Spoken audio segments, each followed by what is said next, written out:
Hi everyone, it's Plastic EP coming in from Melbourne, Australia, and here is me, Nigel Pearce, here in the UK, joining Plastic for another video extravaganza with little bits of information and pieces from the Beatles' history. Now, I can't wait to get in it, but I just want to tell everybody right this minute, right? My new digital album, Plastic EP Gold, is out. Go to iTunes. You can go to YouTube Music if you want to hear it for free, the whole album. It's there and it's fantastic. I think there's 15, 16 songs. I've been listening to it all day. Now, Nigel, let's get straight into the Beatles stuff. Okay, now we start. I thought I'd show these. I've managed to pick up 2 white apples. They made Now, of they plastic were made or foam? ceramic. Okay. They are proper ceramic apples made for the release of the White Album, double album, of course. And there they are. And they're in pretty good nick. There you go, look. And when did they come out? I would probably say 68. Are you serious? I've never seen them before. So, but there they are. Look. Fantastic. Where'd you pick them up from?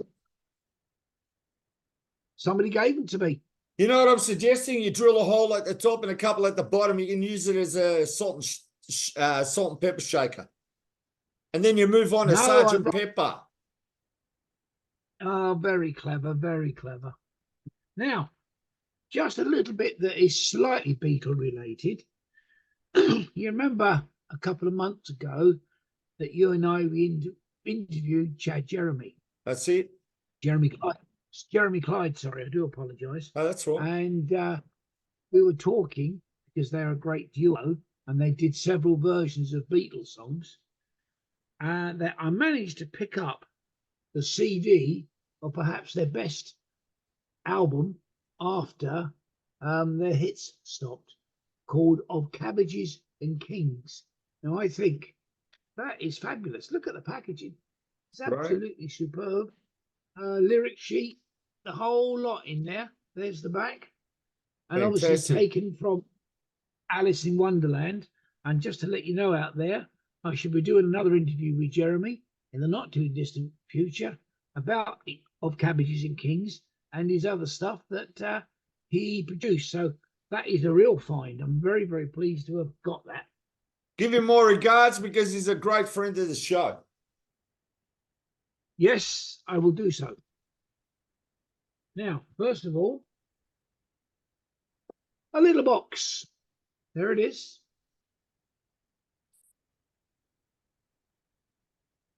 What's in it? That's the question.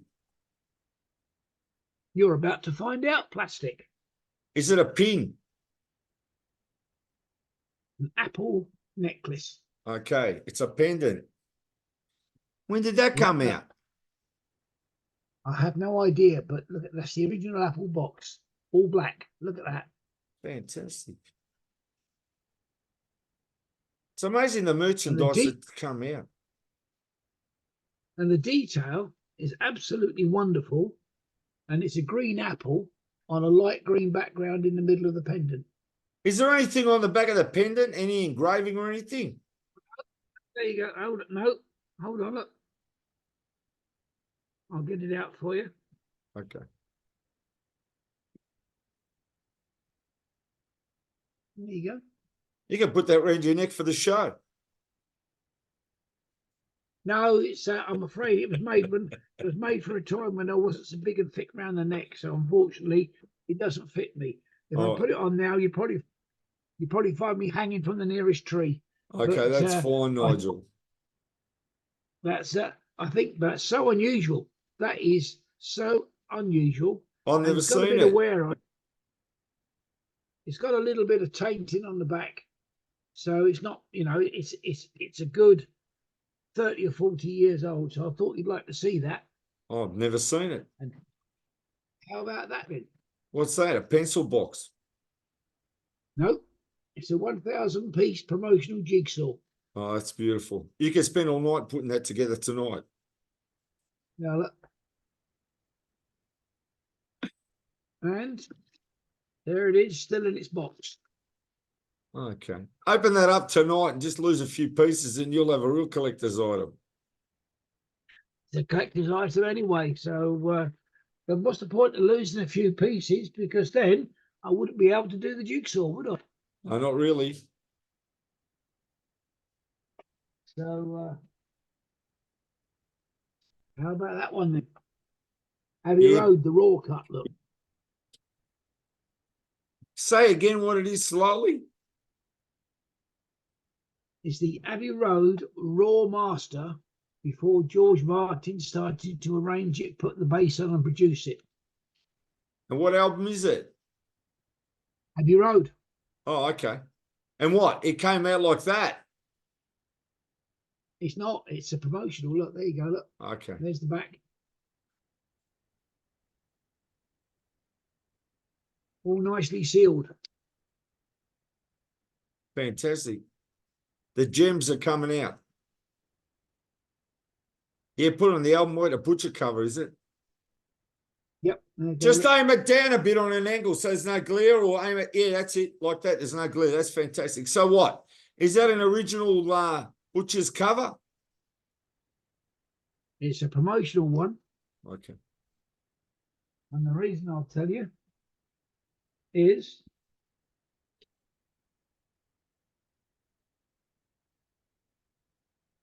Silver, is it?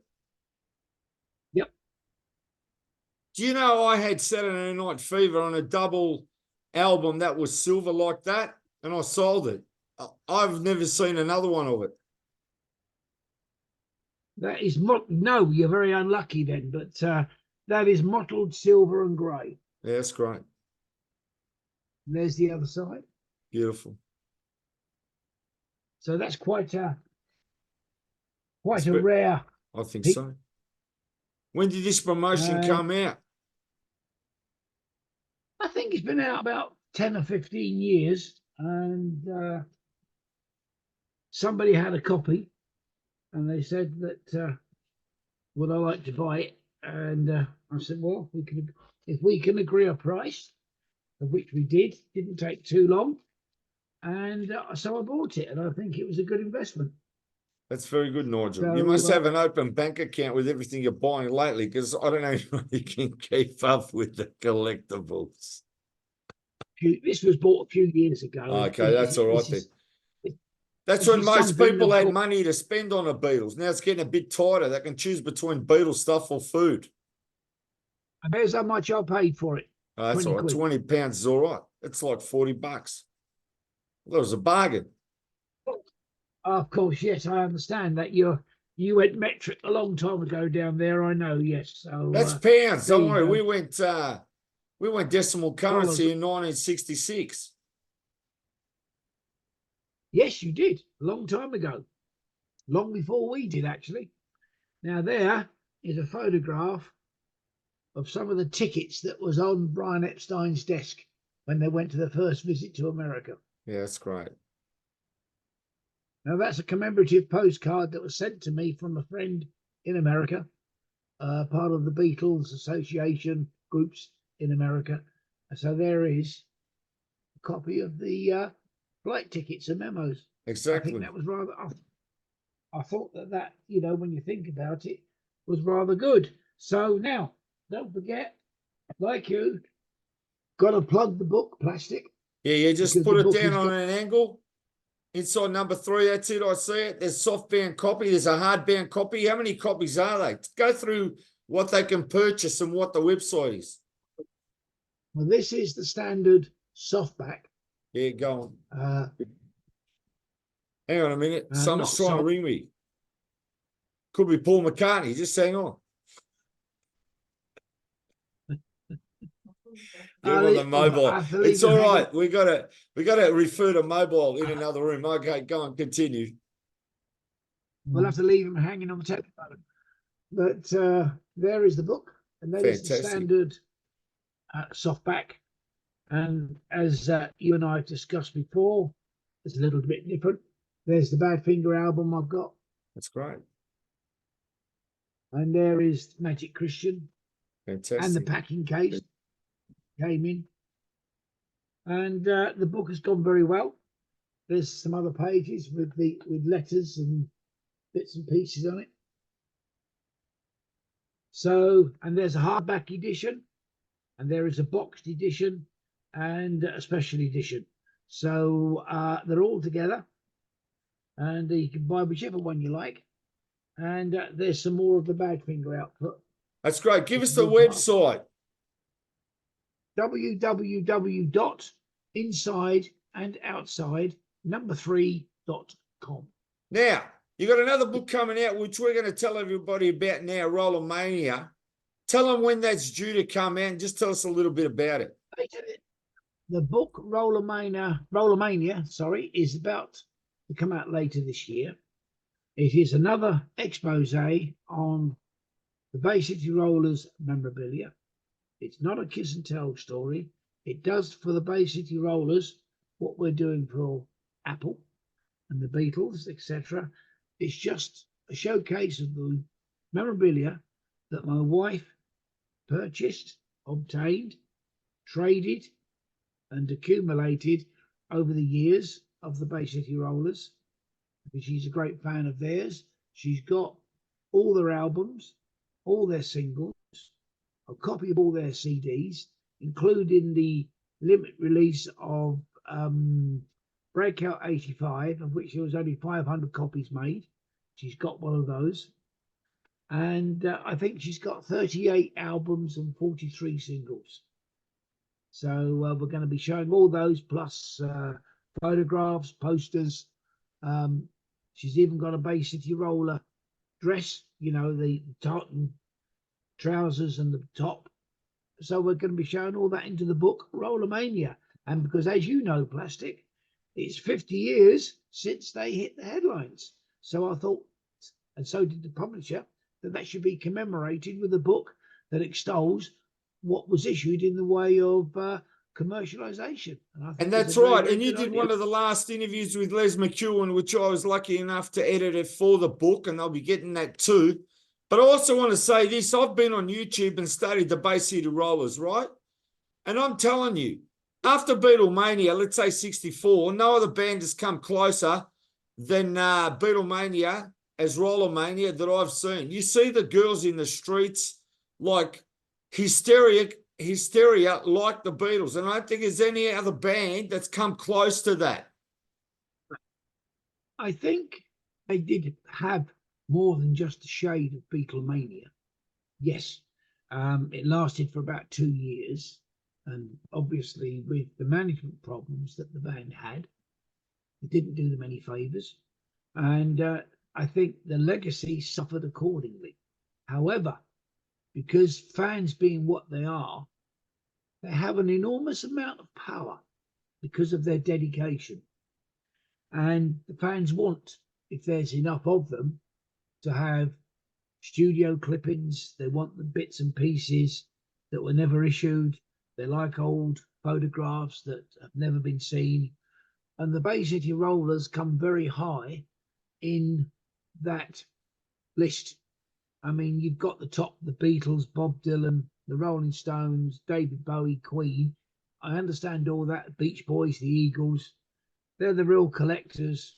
T-Rex are in there. But the Bay City Rollers coming at about 35, 36 in the top 100. And I actually think that is a very, very highly commendable situation for a band that were teeny boppers and were not really expected to have a long career. And I salute them. I really, really salute them, because I just think that they stayed the course. I don't know. Yeah, but you know what? I've got to say, I only want to be with you. The Dusty Springfield version is fantastic, but I'll tell you what, them as a group, I rate it right up there. The best cover version, I believe, apart from Dusty Springfield. I think Dusty's is the best, you know that, but the Bay City Rollers did a great version of it. Now, do you remember seeing that? Yep. There's the DVD under the staircase. When did that come out? There is. It must be in there. It's official copy, but it's not on the 2018. Is there a volume 2 under the floor? Probably down in the basement, I would think, but not to worry about it. Oh, there's Well, I mean, they dug up his base, didn't they? They found that in an attic. That's right, yeah. Yeah. Hey, look at that. Now tell me about that. It's a compilation of the videos and promo films that were made by Apple. Okay. That's great. And it got there's 2 discs on here.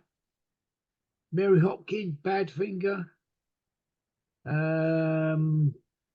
There's Trash, Jackie Lomax, Doris Troy, Badfinger themselves, a couple of Beatles tracks. It's just a compilation of all their videos and promo films they did. Have you watched it? The first one. Yes, it's exceedingly good. I'm hopeful very soon that I should be getting the second volume. So I thought you'd like to see that. Yep, I've never seen that. There's the special McCartney that McCartney did, 3, 2, 1. Yeah, put it down so the glare goes away. Yeah, that's it. No glare there. Bit back more. Okay, I got it. Who's that? Rick Rubens with Paul. There's the TV show that they did those specials. That's right. That's now come out on a DVD. Yeah, okay.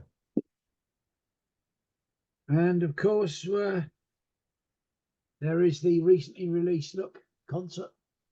Yeah, that's on right. The roof. And there is the 2 versions of the Get Back DVD, both identical, but the different packaging. I understand. There's the English one. Yep. At the back. And there's an American one. Are they getting harder to get? They're deleted now. Okay. So whatever's left in the shops and websites, that's it. Very soon it won't be able to be purchased at all. So if you want a copy, don't hang around too long because you will not be able to get one. And there is a real special. Yep. There is aim it back. Glass. Yeah, but show us the front, but away from the glare. That's it right there. No glare. Beautiful. That's the complete concert from Glastonbury. So there you go. I think you've had a right little choice today, and a fair smorgasbord of Beatles and Apple-related items that I've got. So there's always more, but I hope that you enjoyed that, Plastic. Because I enjoyed it so much. Now, I want you to tell everybody in the US and everyone around the world, especially in the UK, tell them where they can hear our radio show and when it's on. And it doesn't matter where you're in the world, you can go onto the website and you should be able to hear it live. Is that correct? Well, of course it is, Plastic. And we are on 2 networks, as you know. The first one is poppyland.co.uk. So it's www.poppylandradio.co.uk. For those in England, we're on at 6 o'clock every Saturday till 7. And then round the world, you can listen in on the Listen Again service, pick it up live, whatever the time is in your country, your zone, and you can click, as long as you remember, it's 6 p.m. every Saturday UK time. Excuse me. And then on Sunday, we go out on Swindon 105.5 FM at 9 o'clock in the morning. And we're called Music Memories for that station. But it's still us. We're still in live, proud voice, playing those great hits. So there you go. And they can be picked up on anywhere. www.swindon1055.com. Fantastic, Nigel. I want to thank you, everyone in the US and the UK. Keep watching. There's so many things happening, Nigel, isn't it? Well, let's just say that 60 years ago this year, the Beatles struck gold with A Hard Day's Night, with Can't Buy Me Love, I Feel Fine, and amongst other things, is a massive tour of America. And who would have believed that 60 years afterwards, the world will still be talking about it, wanting to know about it, and it's created such interest that no other band can ever come close. And they did, as you and I both know, Plastic, they changed the world. And no band or musical force has had that feel, depth, and strength ever since. I agree. Thank you, everyone, for watching.